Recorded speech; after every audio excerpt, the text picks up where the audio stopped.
Okie dokies, just really quick, I would like to make a video kind of talking about the zombie apocalypse, or, well, if there ever was going to be a zombie apocalypse, like, what would you bring with you, in case that ever happened. It could happen. Why not? Now you got people eating people's faces and everything over in California.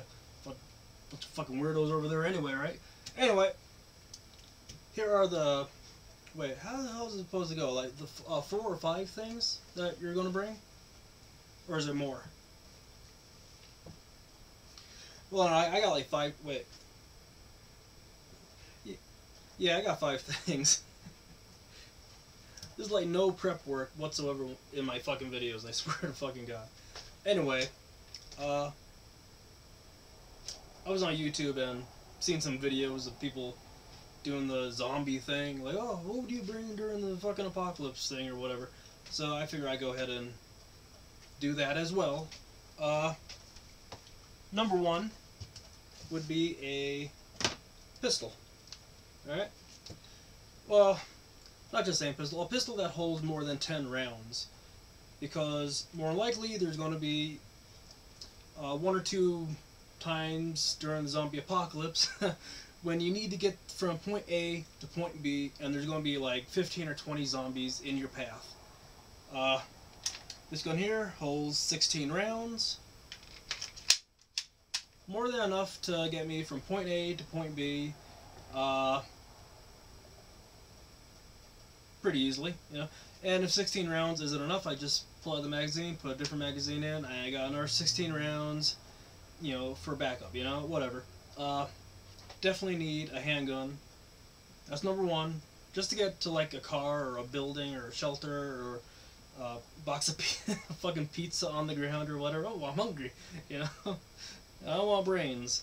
But yeah, number 1 on the list would have to be a pistol that holds more than 10 rounds. Again, this holds 16 rounds plus 1, so 17 rounds, and when you change the magazine to just 16, so whatever. Good choice for number 1. Definitely going to be on me during a zombie apocalypse. Number 2, you're going to need a good blade. Now, there are a lot of good blades out there. There's a bunch of K-bar knives. Excellent choices. What else? You got those fancy knives, those, what are they, the fucking knives that cost like $100, $200, $300. Yeah, they're fucking great. But not really my style. I'm sorry. For me, and of course you can use machetes, you can use, machetes, that's fine. Cold steel machete right here. Or a cold steel spatula, remember this one? Fucking baseball bat of a thing. I did sharpen it up though, so it's fine now. Or meat cleaver.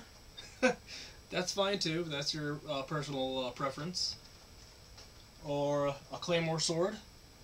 Preferably not one from a crappy website. Well, no, just it's not carbon steel. It's just like stainless steels. It's okay. Just not very practical. Let me just hang that back up. Right there. Of course, you have these cheapo knives too. Well, these cheapo swords. I don't know if you can see it. But no, not my choice. Not really. K-bar is great, again, I said, and cold steel machete, that's fine. But for me, it's got to be my Rambo machete. Oh, with paracord.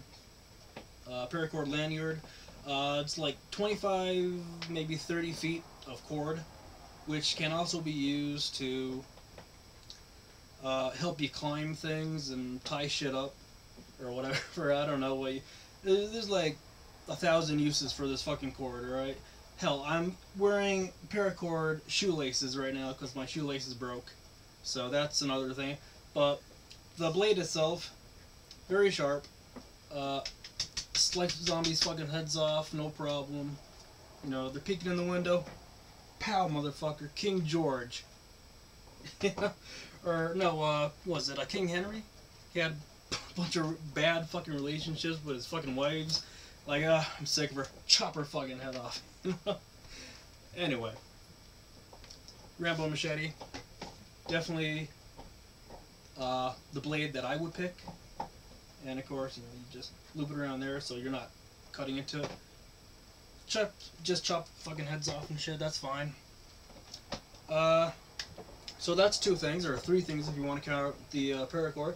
And going, the paracord is great for if you're on like a building or whatever, and you see somebody down below screaming for help. Yeah, help! They're fucking munching on my legs or something. You know, just like unravel this, throw it down to them, and hoist them up to safety. This way they stop their bitching and screaming. They won't get you killed. And of course, if they're a chubby motherfucker, like a really hefty sumbitch, you just leave them down there, ignore them. There's no point in breaking your back trying to save someone.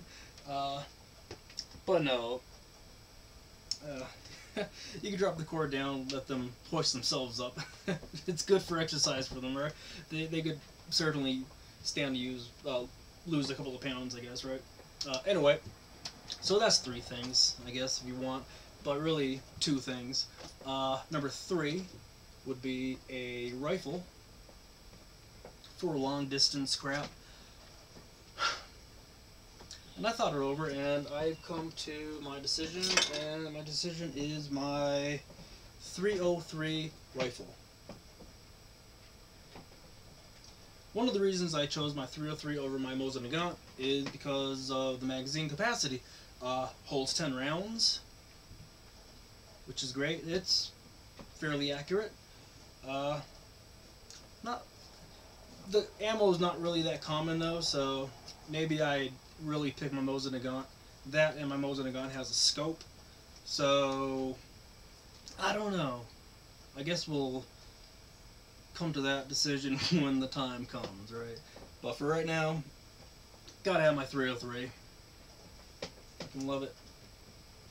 Great rifle.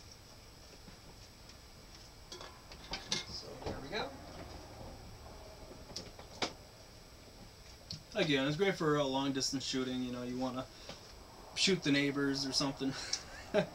Or, you know, shoot the zombies going after the neighbors, but you don't really like your neighbors or whatever. Anyway. What was that? 1, 2, 3. I'm on the fourth one. Fourth one, I thought about it, and I gotta have me my shotgun.